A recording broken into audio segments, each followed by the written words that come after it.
Darling, یہ ان دنوں کا واقعہ ہے جب مشرقی اور مغربی پنجاب میں قتل و غارت گری اور لوٹ مار کا بازار گرم تھا۔ کئی دن سے موسلا دھار بارش ہو رہی تھی، وہ آگ جو انجنوں سے نہ بجھ سکی تھی اس بارش نے چند گھنٹوں ہی میں ٹھنڈی کر دی تھی، لیکن جانوں پر باقاعدہ حملے ہو رہے تھے اور جوان لڑکیوں کی عصمت بدستور غیر محفوظ تھی۔ ہٹے کٹے نوجوان لڑکوں کی ٹولیاں باہر نکلتی تھیں اور ادھر ادھر چھاپے مار کر ڈری دبکی ہوئی سہمی ہوئی لڑکیاں اٹھا کر لے جاتی تھیں۔ کسی کے گھر پر چھاپا مارنا اور اس کے ساکنوں کو قتل کر کے ایک جوان لڑکی کو کاندھے پر ڈال کر لے جانا بظاہر بہت ہی آسان کام معلوم ہوتا ہے، لیکن سین کا بیان ہے کہ یہ محض لوگوں کا خیال ہے، کیونکہ اسے تو اپنی جان پر کھیل جانا پڑا تھا۔ اس سے پہلے کہ میں آپ کو سین کا بیان کردہ واقعہ سناؤں، مناسب معلوم ہوتا ہے کہ اس سے آپ کو متعارف کرا دوں۔ سین ایک معمولی جسمانی اور ذہنی ساخت کا آدمی ہے۔ مفت کے مال سے اس کو اتنی ہی دلچسپی ہے جتنی عام انسانوں کو ہوتی ہے، لیکن مال مفت سے اس کا سلوک دل بے رحم کا سا نہیں تھا۔ پھر بھی وہ ایک عجیب و غریب ٹریجڈی کا باعث بن گیا جس کا علم اسے بہت دیر میں ہوا۔ اسکول میں سین اوسط درجے کا طالب علم تھا، ہر کھیل میں حصہ لیتا تھا، لیکن کھیلتے کھیلتے جب نوبت لڑائی تک پہنچتی تھی تو سین اس میں سب سے پیش ہوتا۔ کھیل میں وہ ہر قسم کے اوچھے ہتھیار استعمال کر جاتا تھا، لیکن لڑائی کے موقع پر اس نے ہمیشہ ایمانداری سے کام لیا۔ مصوری سے سین کو بچپن ہی سے دلچسپی تھی، لیکن کالج میں داخل ہونے کے ایک سال بعد ہی اس نے کچھ ایسا پلٹا کھایا کہ تعلیم کو خیر بات کہہ کر سائیکلوں کی دکان کھول لی۔ فساد کے دوران میں جب اس کی دکان جل کر راکھ ہو گئی تو اس نے لوٹ مار میں حصہ لینا شروع کر دیا، انتقاماً کم اور تفریحاً زیادہ۔ چنانچہ اسی دوران میں اس کے ساتھ یہ عجیب و غریب واقعہ پیش آیا جو اس کہانی کا موضوع ہے۔ اس نے مجھ سے کہا، موسلا دھار بارش ہو رہی تھی، مانو پانی برس رہا تھا۔ میں نے اپنی زندگی میں اتنی تیز اور تند بارش کبھی نہیں دیکھی۔ میں اپنے گھر کی برساتی میں بیٹھا سگریٹ پی رہا تھا۔ میرے سامنے لوٹے ہوئے مال کا ایک ڈھیر پڑا تھا۔ بے شمار چیزیں تھیں مگر مجھے ان سے کوئی دلچسپی نہ تھی۔ میری دکان جل گئی تھی، مجھے اس کا بھی کوئی اتنا خیال نہیں تھا، شاید اس لیے کہ میں نے لاکھوں کا مال تباہ ہو جاتے دیکھا تھا۔ کچھ سمجھ میں نہیں آتا دماغ کی کیا کیفیت تھی۔ اتنے زور سے بارش ہو رہی تھی لیکن ایسا لگتا تھا کہ چاروں طرف خاموشی ہی خاموشی ہے، ہر چیز خشک ہے، جلے ہوئے مرونڈوں کی سی بو آ رہی تھی۔ میرے ہونٹوں میں جلتا ہوا سگریٹ تھا، اس کے دھوئیں سے بھی کچھ ایسی ہی بو نکل رہی تھی۔ جانے کیا سوچ رہا تھا اور شاید کچھ سوچ ہی نہیں رہا تھا کہ ایک دم بدن پر کپ کپی سی دوڑ گئی اور جی چاہا کہ ایک لڑکی اٹھا کر لے آؤں۔ جو ہی یہ خیال آیا بارش کا شور سنائی دینے لگا اور کھڑکی کے باہر ہر چیز پانی میں شرابور نظر آنے لگی۔ میں اٹھا، سامنے لوٹے ہوئے مال کے ڈھیر سے سگریٹوں کو ایک نیا ڈبہ اٹھا کر میں نے برساتی پہنی اور نیچے اتر گیا۔ سڑکیں اندھیری اور سنسان تھیں، سپاہیوں کا پہرا بھی نہیں تھا۔ میں دیر تک ادھر ادھر گھومتا گھامتا رہا۔ اس دوران میں کئی لاشیں مجھے نظر آئیں لیکن مجھ پر کوئی اثر نہ ہوا۔ گھومتا گھامتا میں سول لائنز کی طرف نکل گیا۔ لک پھری سڑک بالکل خالی تھی، جہاں جہاں بجری اکھڑی ہوئی تھی وہاں بارش جاگ بن بن کر اڑ رہی تھی۔ دفعتاً مجھے موٹر کی آواز آئی، پلٹ کر دیکھا تو ایک چھوٹی سی موٹر بیبی آسٹن اندھا دھند چلی آ رہی تھی۔ میں سڑک کے عین درمیان میں کھڑا ہو گیا اور دونوں ہاتھ اس انداز سے ہلانے لگا جس کا مطلب یہ تھا کہ رک جاؤ۔ موٹر بالکل پاس آ گئی مگر اس کی رفتار میں فرق نہ آیا۔ چلانے والے نے رخ بدلا، میں بھی پینترا بدل کر ادھر ہو گیا۔ موٹر تیزی سے دوسری طرف بڑھی مگر اب اس کی رفتار دھیمی ہو گئی تھی۔ میں اپنی جگہ پر کھڑا رہا، پیشتر اس کے کہ میں کچھ سوچتا۔ مجھے زور سے دھکا لگا اور میں اکھڑ کر فٹ پاتھ پر جا گرا۔ جسم کی تمام ہڈیاں کڑکڑا اٹھیں مگر مجھے چوٹ نہ آئی۔ موٹر کے بریک چیخے، پہیے ایک دم پھسلے اور موٹر تیرتی ہوئی سامنے والے فٹ پاتھ پر چڑھ کر ایک درخت سے ٹکرائی اور ساقط ہو گئی۔ میں اٹھا اور اس کی طرف بڑھا۔ موٹر کا دروازہ کھلا اور ایک عورت سرخ رنگ کا بھڑکیلا مومی رین کوٹ پہنے باہر نکلی۔ میری کڑکڑائی ہوئی ہڈیاں ٹھیک ہو گئیں اور جسم میں حرارت پیدا ہو گئی۔ رات کے اندھیرے میں مجھے صرف اس کا شوخ رنگ رین کوٹ ہی دکھائی دیا، لیکن اتنا اشارہ کافی تھا کہ اس مومی کپڑے میں لپٹا ہوا جو کوئی بھی ہے صنف نازک میں سے ہے۔ میں جب اس کی طرف بڑھا تو اس نے پلٹ کر میری طرف دیکھا۔ بارش کے لرزتے ہوئے پردے میں سے مجھے دیکھ کر بھاگی، مگر میں نے چند گزوں ہی میں اسے جا لیا۔ جب ہاتھ اس کے چکنے رین کوٹ پر پڑا تو انگریزی میں چلائی، ہیلپ ہیلپ۔ میں نے اس کی کمر میں ہاتھ ڈالا اور گود میں اٹھا لیا۔ وہ پھر انگریزی میں چلائی، help help, he is killing me. میں نے اس سے انگریزی میں پوچھا، are you a English woman? فکرہ منہ سے نکل گیا تو خیال آیا کہ ہی کی جگہ مجھے این کہنا چاہیے تھا۔ اس نے جواب دیا، نو، انگریز عورتوں سے مجھے نفرت ہے۔ چنانچہ میں نے اس سے کہا، then it is all right. اب وہ اردو میں چلانے لگی، تم مار ڈالو گے مجھے، تم مار ڈالو گے مجھے۔ میں نے کوئی جواب نہ دیا، اس لیے کہ میں اس کی آواز سے اس کی شکل، صورت اور عمر کا اندازہ لگا رہا تھا، لیکن ڈری ہوئی آواز سے کیا پتہ چل سکتا ہے۔ میں نے اس کے چہرے پر سے ہڈ ہٹانے کی کوشش کی، پر اس نے دونوں ہاتھ آگے رکھ دیے۔ میں نے کہا، ہٹاؤ، اور سیدھا موٹر کی طرف بڑھا۔ دروازہ کھول کر اس کو پچھلی سیٹ پر ڈالا اور خود اگلی سیٹ پر بیٹھ گیا۔ گیئر درست کر کے سلف دبایا تو انجن چل پڑا۔ میں نے کہا، ٹھیک ہے۔ ہینڈل گھمایا، گاڑی کو فٹ پاتھ پر سے اتارا اور سڑک میں پہنچ کر ایکسیلیٹر پر پیر رکھ دیا۔ موٹر تیرنے لگی۔ گھر پہنچ کر میں نے پہلے سوچا کہ اوپر برساتی ٹھیک رہے گی، لیکن اسی خیال سے کہ لونڈیا کو اوپر لے جانے میں جھک جھک کرنی پڑے گی، اس لیے میں نے نوکر سے کہا، دیوان خانہ کھول دو۔ اس نے دیوان خانہ کھولا تو میں نے اسے گھپا دے رہی میں صوفے پر ڈال دیا۔ سارا راستہ خاموش رہی تھی، لیکن صوفے پر گرتے ہی چلانے لگی، ڈونٹ کل می، ڈونٹ کل می پلیز۔ مجھے ذرا شاعری سوجی، I don't kill you, I don't kill you darling.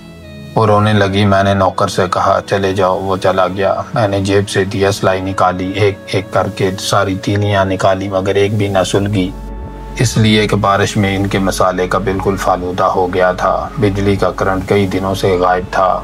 اوپر برساتی میں لوٹے ہوئے مال کے ڈھیر میں کئی بیٹریاں پڑی تھیں، لیکن میں نے کہا، اندھیرے ہی میں ٹھیک ہے، مجھے کون سی فوٹوگرافی کرنی ہے۔ چنانچہ برساتی اتار کر میں نے ایک طرف پھینک دیا اور اس سے کہا، لائیے میں آپ کا رین کوٹ اتار دوں۔ میں نیچے صوفے کی جانب جھکا، لیکن وہ غائب تھی۔ میں بالکل نہ گھبرایا، اس لیے کہ دروازہ نوکر نے باہر سے بند کر دیا تھا۔ گپ اندھیرے میں ادھر ادھر میں نے اسے تلاش کرنا شروع کیا۔ تھوڑی دیر کے بعد ہم دونوں ایک دوسرے کے ساتھ بھڑ گئے اور تپائی کے ساتھ ٹکرا کر گر پڑے۔ فرش پر لیٹے ہی لیٹے میں نے اس کی طرف ہاتھ بڑھایا جو گردن پر جا پڑا۔ وہ چیخی۔ میں نے کہا، چیختی کیوں ہو؟ میں تمہیں ماروں گا کیا؟ میں تمہیں ماروں گا نہیں۔ اس نے پھر سسکیاں لینا شروع کر دیں۔ شاید اس کا پیٹ ہی تھا جس پر میرا ہاتھ پڑا۔ وہ دوہری ہو گئی۔ میں نے جیسا بھی بن پڑا اس کے رین کوٹ کے بٹن کھولنے شروع کر دیے۔ قومی کپڑا بھی کچھ عجیب ہوتا ہے، جیسے بوڑھے گوشت میں چکنی چکنی چریاں پڑی ہوں۔ وہ روتی رہی اور ادھر ادھر لپٹ کر مزاحمت کرتی رہی، لیکن میں نے پورے بٹن کھول دیے۔ اسی دوران میں مجھے معلوم ہوا کہ وہ ساڑی پہنے تھی۔ میں نے کہا، یہ تو ٹھیک رہا۔ چنانچہ میں نے ذرا معاملہ دیکھا۔ خاصی سڈور پنڈلی تھی جس کے ساتھ میرا ہاتھ لگا۔ وہ تڑپ کر ایک طرف ہٹ گئی۔ میں پہلے ذرا یوں ہی سلسلہ کر رہا تھا۔ پنڈلی کے ساتھ جب میرا ہاتھ لگا تو بدن میں 440 وولٹ پیدا ہو گئے، لیکن میں نے فوراً ہی بریک لگا دیے کہ سہج پکے سو میٹھا ہوئے۔ چنانچہ میں نے شاعری شروع کر دی، ڈارلنگ، میں تمہیں یہاں قتل کرنے کے لیے نہیں لایا، ڈرو نہیں، یہاں تم زیادہ محفوظ ہو، جانا چاہو تو چلی جاؤ، لیکن باہر لوگ درندوں کی طرح چیر پھاڑ دیں گے۔ جب تک یہ فساد ہے تم میرے ساتھ رہنا، تم پڑھی لکھی لڑکی ہو، میں نہیں چاہتا کہ تم گمواروں کے چنگل میں پھنس جاؤ۔ اس نے سسکیاں لیتے ہوئے کہا، یو ڈونٹ کل می۔ میں نے فوراً ہی کہا، نو سر۔ وہ ہنس پڑی۔ مجھے فوراً ہی خیال آیا کہ عورت کو سر نہیں کہا کرتے۔ بہت خفت ہوئی، لیکن اس کے ہنس پڑنے سے مجھے کچھ حوصلہ ہو گیا۔ میں نے کہا، معاملہ پٹا سمجھو۔ چنانچہ میں بھی ہنس پڑا۔ ڈارلنگ، میری انگریزی کمزور ہے۔ تھوڑی دیر خاموش رہنے کے بعد اس نے مجھ سے پوچھا، اگر تم مجھے مارنا نہیں چاہتے ہو تو یہاں کیوں لائے ہو؟ سوال بڑا بے ڈھب تھا۔ میں نے جواب سوچنا شروع کیا، لیکن تیار نہ ہوا۔ میں نے کہا، جو منہ میں آئے کہہ دو، میں تمہیں مارنا بالکل نہیں چاہتا، اس لیے کہ مجھے یہ کام بالکل اچھا نہیں لگتا۔ تمہیں یہاں کیوں لایا ہوں؟ اس کا جواب یہ ہے کہ میں اکیلا تھا۔ وہ بولی، تمہارا نوکر تمہارے پاس رہتا ہے۔ میں نے بے سوچے سمجھے جواب دے دیا، اس کا کیا ہے، وہ تو نوکر ہے۔ وہ خاموش ہو گئی۔ میرے دماغ میں نیکی کے خیال آنے لگے۔